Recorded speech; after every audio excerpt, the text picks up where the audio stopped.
So, I guess we're on the own. I'll go look for the rest of my gear. You do that. I've got enough to do here. But remember, never look a Medusa in the eye. And never look at anyone on the underground. Right. Alright. Won't do. I promise.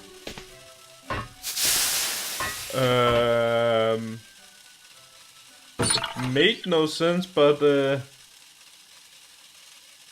Let's see. I pulled the rope through the eyes on the rucksack. Yes, that works.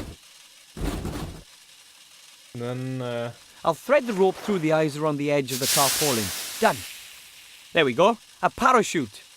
At least I know what the parachute's for. The map and the helmet make a little more sense.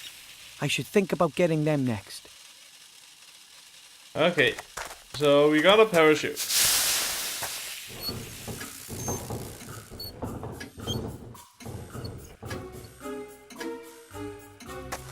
Let's go outside and see, and inside here, and see what we can do in here. Yeah.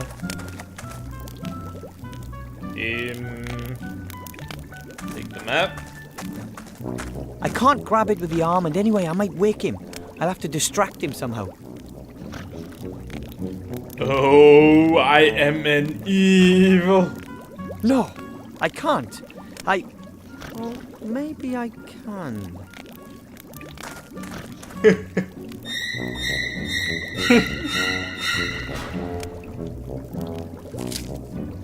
I'm gonna burn in hell for this. Guaranteed.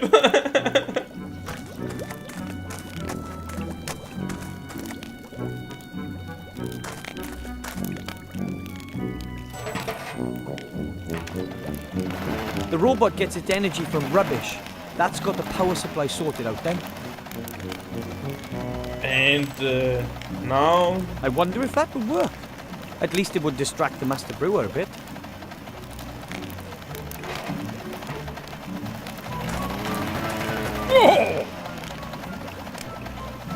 Ah!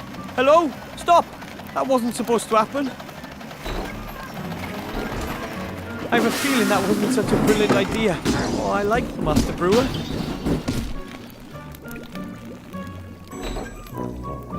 That was amazing. The eternal struggle of dwarf against machine. And I won!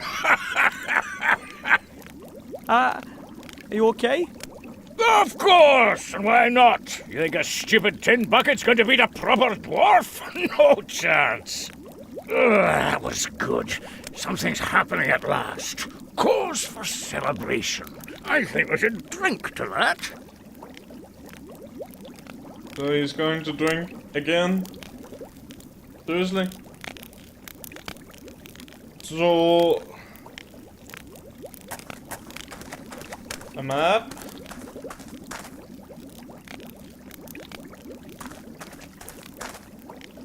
I think he's drunk with victory, so he shouldn't see anything. I have it. The map of the area. So that's 2 of the 3 pieces of gear already.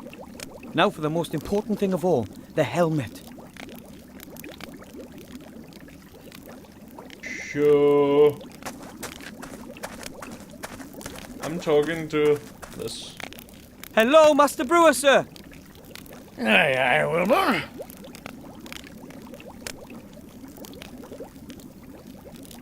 When the robot started in on you, I never thought you'd beat it. Ha ha! It was an epic scrap, lad, an epic scrap. Dwarf against machine, nature against technology, mind over matter. Mind? How did you destroy it? I hit him as hard as I could with heavy objects until sparks started leaping out of him. Oh, a shrewd tactic. Too right, but he did land a couple on me. Look what he did to my beard. Oh, yes. I was so tanked up with ale and adrenaline I didn't even notice.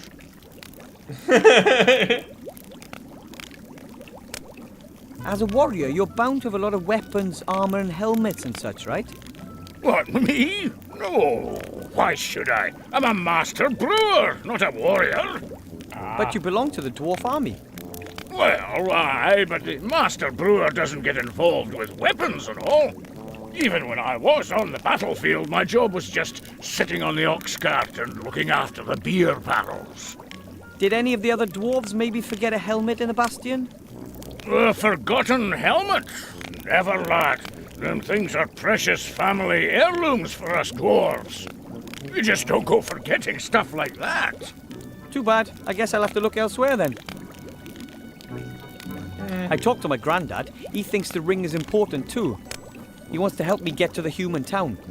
Yeah? Well, of course he wants to do that. Listen to me, laddie. Nothing against your grandpa. But don't you think he's a few gills short of a pint? My granddad is a great soldier and inventor. Of course he is. Of course he is. But, how should I put it? He's maybe had one crash landing too many. His flying machines were mostly a bit, temperamental. And let's face it, he wasn't actually the greatest of pilots. Honestly, son, if your grandpa reckons there's something in that story, then for me, that's just one more reason to keep out of it. Grandad and I will show everyone. I have to go. Enjoy the celebration. Yeah. So we're going in and see what's in here. Oh. So how do we deal with this super fertilizer? I wonder. A cleaner, perhaps?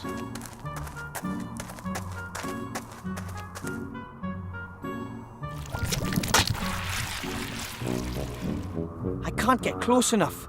It'll snap at me and slime me. So, what if we use it on... A perfect fit. Now we can make long-reaching attacks on bacteria. Exactly.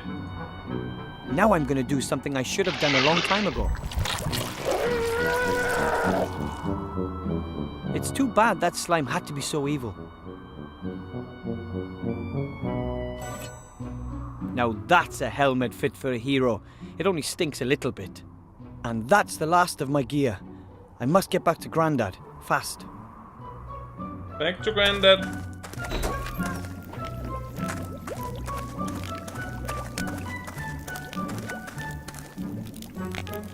The things.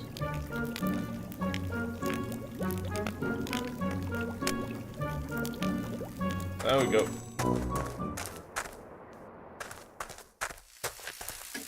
And down we go. And down we go.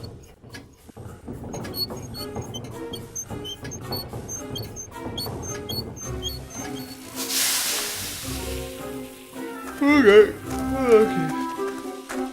On to Grandad. Excuse me, Colonel Grandad?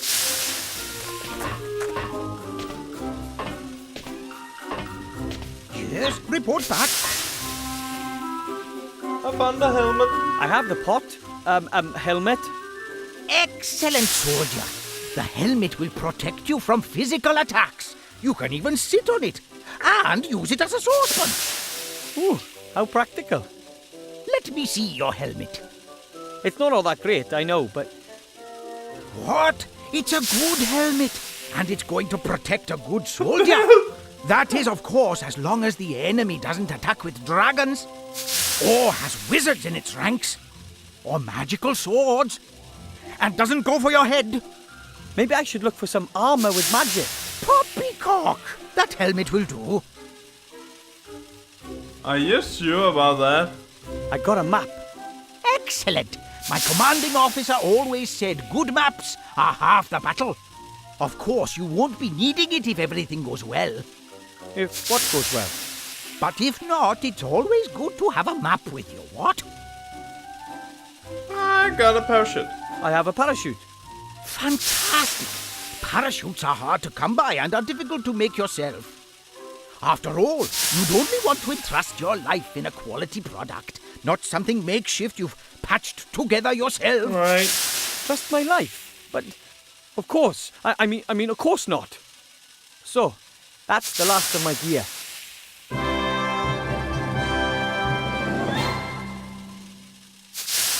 Excellent. We could get going if only my damn machine would work. But you can't find a thing in this house. No nitroglycerin, no dragon hide armor, no concentrated pillars of salt, no full mithril jacket bullets. Nothing. What do you need all that for? For what? It's a war! But we just want to deliver the ring to the Archmage. Don't you think a sled... What? I need a nitroglycerin substitute. Something highly explosive. The only thing that comes to mind is good old dwarven ale. Dwarven ale? Devilish stuff. We reduced complete countries to ash and rubble with it. We loved the smell of dwarven ale in the morning. Okay, I'll get you some dwarven ale. Anything else? Yes, I need a cog. A 5/8-inch screw steel sprocket, straight beveled, hard chrome plated, BSA threaded flange with right-hand thread and lock ring locking. It's not a standard size, and I can't find one anywhere. A 5/8-inch screw steel sprocket, straight beveled, hard chrome plated, BSA threaded flange with right-hand thread and locking lock ring. Sounds familiar. Come back when you've got the stuff. What? I'll sort out the rest.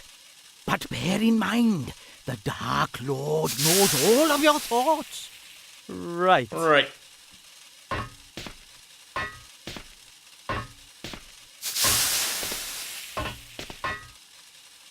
So...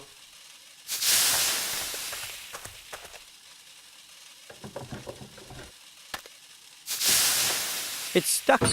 Poor thing. The flying fish is immobilized. Somehow I have to open it to get the cog. We got tools. Shouldn't be a problem with the right tool.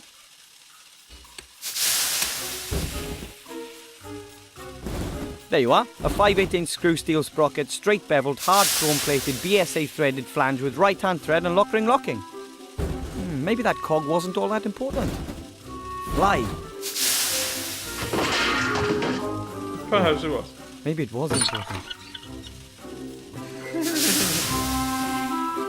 Okay, so we need dwarven ale. Aye. So dwarven ale it is. We are going to find dwarven ale. We need a dwarf for that. So first of all, find dwarf.